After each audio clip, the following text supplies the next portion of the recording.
Hello, আসসালামু আলাইকুম রহমতুল্লাহ বারাকাতুহু। প্রিয় উপস্থিতি, আমরা এখন আছি আমাদের মাদ্রাসায়। বৃষ্টির মধ্যে ঝিমঝিম বৃষ্টি হচ্ছে, ঝিমঝিম বৃষ্টি পড়ছে। দেখেন আপনারা, অনেক সুন্দর পরিবেশ, মনোরম পরিবেশ।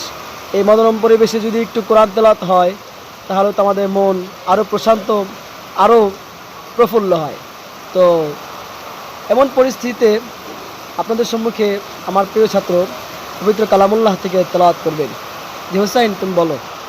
أعوذ بالله من الشيطان الرجيم.